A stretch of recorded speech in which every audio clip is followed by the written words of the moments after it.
लालू यादव ने ऐसी गुगली फेंकी कि इंडिया गठबंधन में दरार पड़ना शुरू हो गया। लालू यादव ने कहा कि ममता बनर्जी संभालें इंडी गठबंधन की कमान को। अब क्या कांग्रेस इसे बर्दाश्त कर पाएगी? और इसी पर बात करने के लिए हमारे साथ एलजेपी जो आर है, रामविलास गुट है, उसके महासचिव हैं संजीव श्रीवास्तव, प्रखर वक्ता हैं। संजीव जी, क्या होने वाला है? भैया देखिए, जो पॉलिटिकल नेता होता है उसको बहुत कुछ ऐसी चीजें दिखती हैं जो हम लोग को नहीं दिखती हैं। ये जो जॉर्ज सोरोस वाला जो विदेशी ये जो डीप स्टेट वाला मैटर जब से उठा है उसके बाद ही आप देखिएगा ये मैटर जो है सामने है। क्यों? सोनिया गांधी जी से पूछा गया कि आपका जॉर्ज सोरोस से क्या कनेक्शन है, तो उन्होंने हाँ या ना रिफ्यूट नहीं किया कि मेरा कोई कनेक्शन नहीं है, ऐसा कहीं कोई स्टेटमेंट नहीं है। और ये बात लालू जी और सारे इंडी गठबंधन वाले समझ गए कि अब ये डूबती हुई नैया है।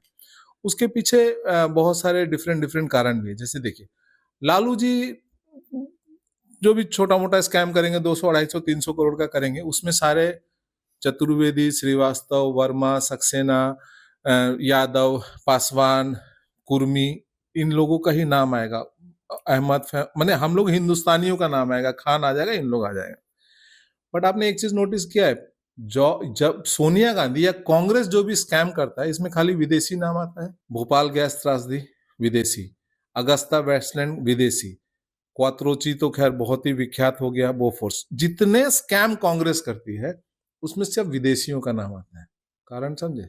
तेजस्वी यादव, उसका दादा का घर गोपालगंज, नाना का घर गोपालगंज, उसका ससुराल गोपालगंज। जैसे हमारा आपका हम लोग का क्या विदेशी कनेक्शन हो सकता है? कुछ होगा? ठीक है, बट हमारा जीना मरना सब कुछ यही है। अखिलेश यादव, उसका कोई विदेशी कनेक्शन नहीं हो सकता। ममता बनर्जी, कोई विदेशी कनेक्शन नहीं हो सकता। तो ये लोग क्यों जाएगा ऐसे पार्टी के साथ जिसके के साथ हर चीज गलत निकल रहा है? आप खुद देखिए, 2014 के बाद कोई कैलाश सत्यार्थी आया बाहर? नहीं आया ना। तो आप जब देखिए जितने भी स्कैम हुए, जितने सब में विदेशी हाथ, एक पहले बोलते थे ना विदेशी ताकतों का हाथ, विदेशी ताकतों का हाथ, तो विदेशी हाथ ताकतों का हाथ घर में घुसा कैसे? काहे नहीं लालू जी के घर में घुस गया विदेशी ताकत का हाथ? काहे नहीं अखिलेश यादव के घर में घुस गया विदेशी ताकत का हाथ? काहे नहीं बनर्जी, ममता बनर्जी के घर में विदेशी ताकत का हाथ घुस गया? तो क्या वो लालू जी और इंडी के दूसरे नेता नहीं समझ रहे हैं कि हाँ गड़बड़ तो है, कहीं ना कहीं से गड़बड़ है? तो वो लोग क्यों किनारा नहीं करेंगे? वो लोग क्यों नहीं किनारा करेंगे? आप मुझे ये बताएं। वो लोग किनारा कर रहा है क्योंकि उनको पता है कि इस चीज का जवाब जो भाजपा ने आपकी जो हमला किया ना, ये डीप स्टेट वाला, इसका जवाब कांग्रेस को देना लगभग नामुमकिन है। चाइनीज एम्बेसी में आप जाते हैं, साइन करते हैं, चाइनीज एम्बेसी फोटो लीक कर देती है। आप तो पहले मना ही कर रहे थे चाइनीज एम्बेसी, फिर चाइनीज एम्बेसी पे प्रेशर पड़ता तो डिलीट करते, मगर तब तक आप स्वीकार कर चुके होते हैं। तो ये जो विदेशी हाथ वाला चक्कर है ना भैया, ये कोई भी इंडियन पॉलिटिकल पार्टी एक्सेप्ट नहीं करेगी, चाहे वो इंडी का गठबंधन हो या एनडीए का गठबंधन हो। हम ही बोलते हैं कार्यकर्ता के रूप में। संजय जी, तब एक बात मानते हैं कि 84 के पहले तक कांग्रेस का बहुत ज्यादा विदेशी कनेक्शन इंदिरा जी के समय तक मुझे याद है कि नहीं दिखता था। 84 के बाद ज्यादा विदेशी हावी हुए हैं क्या सोनिया गांधी को के दरवाजे से? बिल्कुल, कनेक्शन पहले भी था। नेहरू जी के परिवार में बहुत सारे लोगों की विदेशी शादियां हुई थी। वो ठीक है, लेकिन वो कनेक्शन इस तरीके से बाहर उभर नहीं आते थे। पहले जो हिंदुस्तान था वो बहुत ही बड़ी सामरिक या आर्थिक शक्ति नहीं थी, इसलिए इंटरेस्ट कम था। अगर लड़की सुंदर होगी ना, पूरे मोहल्ले का इंटरेस्ट होता है। एकदम देसी भाषा में समझा दिया आपको मैंने। तो लड़की जैसे जैसे सुंदर होगी, जितना जवान होगी, उतना मोहल्ले का इंटरेस्ट आएगा। पहले हिंदुस्तान में इतना विदेशियों का इंटरेस्ट नहीं था। जब से मनमोहन सिंह जी ने इकोनॉमी खोली, ग्लोबलाइजेशन किया, जब लिबरलाइजेशन हुआ, उसके बाद अब जैसे जैसे सामरिक और आर्थिक शक्ति आपकी बढ़ रही है, वैसे वैसे इंटरेस्ट बढ़ रहा है और कंट्रोल कर रहे हैं। आप खुद देखिए भैया, मैं बार बार एक बात बोलता हूं, ये लोग इतना डीप स्टेट, इतना दुनिया को कंट्रोल करता है, ये बात लालू जी को भी समझ में आ रहा है, ममता बनर्जी को भी समझ में आ रहा है। They are hardcore patriotic. मैं अलग पार्टी से हूं, तेजस्वी अलग पार्टी से है, ममता जी अलग पार्टी से, मगर हम सब के सब हार्डकोर पैट्रियोटिक। हमारा कोई विदेशी कनेक्शन नहीं हो सकता। और कभी हम लोग मने माँ भारती के ऊपर कोई आघात कोई नहीं मंजूर करे, सब एक हो जाएंगे। लेकिन कांग्रेस हमेशा अपना राग दूसरा आलाप। अब चक्कर क्या है, इसीलिए ये लोग जो है अपना साइड। और दूसरा है कि जैसे जैसे हमारी ताकत बढ़ेगी वैसे वैसे हमारे ऊपर ज्यादा हमला होगा। और पहले भी हुआ है, राहुल गांधी ने भट्टा परसोल नहीं किया है। अरे अब तो कांग्रेस ज्यादा कम्युनिस्ट हो गई है। कांग्रेस कहां रह गई? Rahul Gandhi is now hardcore का। ये देख नहीं रहे कम्युनिस्टों की तरह वो गुलाब का फूल दे रहे हैं, तिरंगा दे रहे हैं, डफली बजा रहे हैं, वीडियो शूट कर रहे हैं, क्या है ये? तो ये क्या चीज लालू जी को और ममता जी को और बाकी सारे लोगों को नहीं दिख रहा है? अरे भाई, आज हमारी पार्टी अगर कोई ऐसा लगने लगे, कोई विदेशी गठबंधन होने लग जाए, तो हम कार्यकर्ता विरोध कर जाएंगे। वो तो नेता है, वो अपना देश के खिलाफ कैसे जाएगा? स्कैम होना, वो सब होना अलग बात है, बट आपको किसी भी इंडियन इसमें आपको कोई विदेशी हाथ नहीं दिखेगा, इवन स्कैम्स में नहीं दिखेगा। अच्छा काम तो बहुत दूर का बात है। संजय जी, एक सवाल अंतिम ले लेते हैं। बहुत से डिबेट चल रहे हैं, दिल्ली में ठंड के सीजन चल रहा है, बहुत से कार्यक्रम हो रहे हैं, बड़े बड़े चैनलों पे नेता बुलाए जा रहे हैं। 2025 में विधानसभा का बिहार का चुनाव है। एक तरफ भाजपा के पास कोई चेहरा नहीं है, कह लीजिए तो एज ए यंग मुख्यमंत्री का कोई चेहरा नहीं है। दूसरी तरफ चिराग पासवान आपकी पार्टी, तेजस्वी यादव, कांग्रेस का भी कोई चेहरा नहीं है। तीसरी तरफ एक नई उभरती पार्टी जिसने, जो कहते हैं, जिसके जो सूत्रधार हैं कि हमने पीएम से लेके 8 सीएम बनाए, प्रशांत किशोर। क्या मानते हैं, ये तीन चेहरों पे जनता किस पे भरोसा करे?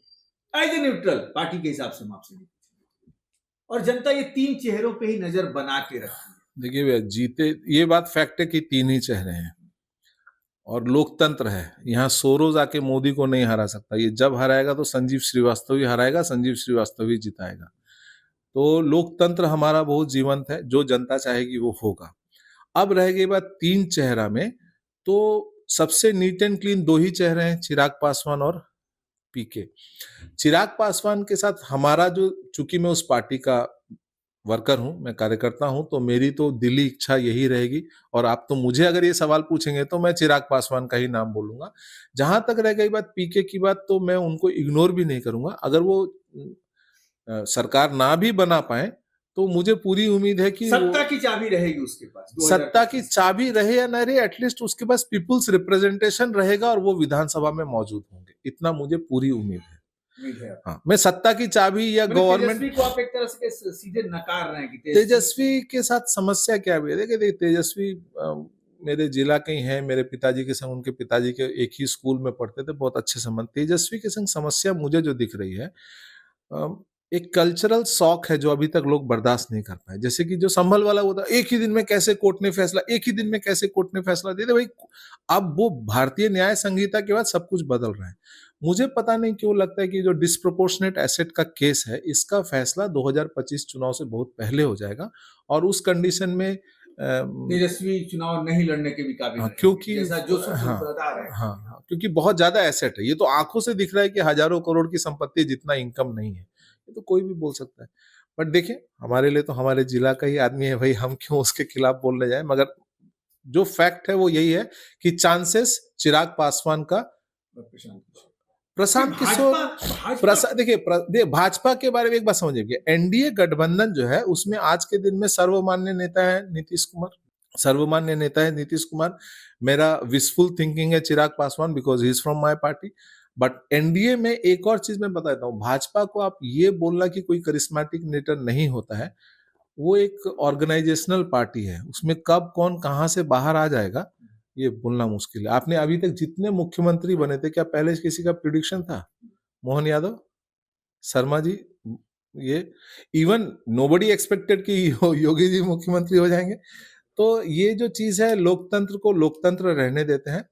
हमारी as a party worker, of course मेरी चॉइस होगी कि पहला चॉइस होगा चिराग पासवान, सेकंड चॉइस होगा कि एनडीए का सर्वमान्य चेहरा चीफ मिनिस्टर। चलिए, संजीव जी भी राजनीति में परिपूर्ण होते जा रहे हैं भाई। जिस पार्टी में है, अपने नेता को कहेंगे कि भाई मेरा तो विश्वास है ही उनके साथ, लेकिन दूसरा तो है कि भाई एनडीए में कोई एक अच्छा चेहरा उभर के सामने आए। लेकिन जो सबसे बड़ी बात इस बहस में शामिल हुई, इस डिबेट में, ये आया कि 2025 के चुनाव के पहले जमीन के बदले नौकरी वाला जो मामला है, आय से अधिक संपत्ति का जो केस चल रहा है तेजस्वी यादव पर, वो कहीं ना कहीं तेजस्वी यादव को चुनाव लड़ने पर भी रोक लगा देगा।